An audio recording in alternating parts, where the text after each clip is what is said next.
Hello viewers, welcome back to our YouTube channel Ashrocks. ఈరోజు Bigg Boss season 8 14th week ఒక voting results అనేది మనం తెలుసుకుందాము.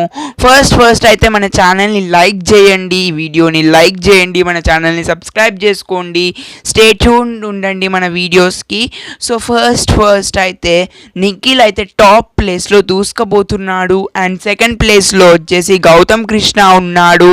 And third ప్లేస్లో వచ్చేసి ప్రేరణ ఉంది. అండ్ ఫోర్త్ ప్లేస్లో వచ్చేసి రోహిణి ఉంది. అండ్ ఫిఫ్త్ ప్లేస్లో వచ్చేసి విష్ణుప్రియ ఉంది. అండ్ సిక్స్త్ ప్లేస్లో వచ్చేసి నబీల్ ఉన్నాడు. అన్అఫీషియల్ పోల్స్లో నబీల్ లిస్ట్లో ఉన్నాడు. కానీ నాకు ఉన్నటువంటి సోర్స్ ప్రకారం, నేను చూస్తున్నటువంటి రివ్యూవర్స్ యొక్క ఓటింగ్ రిజల్ట్స్ ప్రకారము నబీల్కి అయితే సైలెంట్ ఓటింగ్ పడుతుంది. నేను వరంగల్ నుంచి రివ్యూస్ ఇస్తున్నాను. నాకు తెలుస్తుంది వరంగల్లో నబీల్ కోసం చాలానే ప్రచారం చేస్తున్నారు, పాంప్లెట్స్ పంచుతున్నారు నబీల్ ప్రియార్ అయితే. సో నబీల్కి అయితే సైలెంట్ ఓటింగ్ ఉంది. అఫీషియల్ ఓటింగ్లో నబీల్ ఏమీ లీస్ట్లో లేడు. తను అట్లీస్ట్ 5th or 4th పొజిషన్లో అయితే ఉన్నాడు. సో మోస్ట్లీ ఈ week danger zone or elimination అనేది కనుక ఉంటే రోహిణి ఆర్ విష్ణుప్రియ, అంతగా వస్తే నబీల్.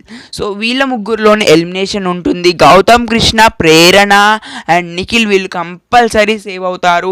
సో ఈ సీజన్ మొత్తం పిఆర్ చేసి గెలిపించేటటువంటి సీజన్ అన్నమాట.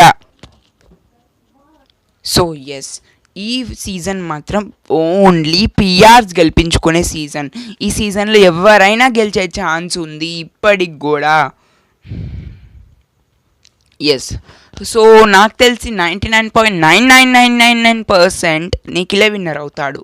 నిఖిల్ వాళ్ళ పిఆర్ అయితే సూపర్ స్ట్రాంగ్గా ఉంది. గౌతమ్ కృష్ణకి మనం తక్కువ అనుకుంటున్నారా అండి? సో సోషల్ మీడియాలో ఎలా ప్రచారం చేస్తున్నారంటే నిఖిల్కి ఉన్నంత పిఆర్ గౌతమ్కి లేదు అని. మీరు చూస్తే గౌతమ్ కృష్ణకు ఉన్నంత పిఆర్ నిఖిల్కి కూడా లేదు. అఫ్కోర్స్ నేను ఒప్పుకుంటాను, నిఖిల్కి ఉన్న పిఆర్ చాలా పెద్దదే. కానీ గౌతమ్ కృష్ణకి ఏమైనా తక్కువ అనుకుంటున్నారా? గౌతమ్ కృష్ణకు ఉన్న పిఆర్ని చూస్తే తట్టుకోలేరు. మీరు స్టార్మా ప్రెమోస్ కింద కామెంట్ చూస్తే కనుక గౌతమ్ అనే ఉంటాయి. అవన్నీ ఎవరైనా కామన్ ఆడియన్స్ కావాలని పెడతారా? వాళ్ళ పనికి పాట లేదా? వాళ్ళ వర్క్స్ ఆపేసి వాళ్ళు కామెంట్స్ పెట్టుకుంటూ కూర్చోరు కదండి. సో అవి just PR కామెంట్సే.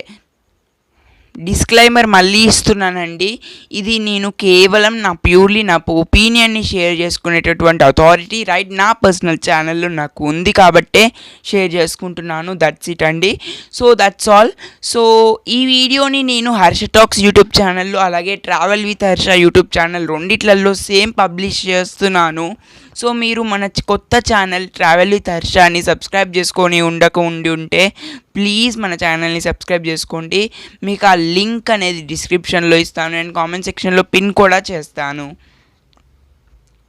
Travel with Harsha 5416 అని కొట్టేస్తే వచ్చేస్తుంది. So that's all for this video. Please do like, share, comment and subscribe. Stay tuned.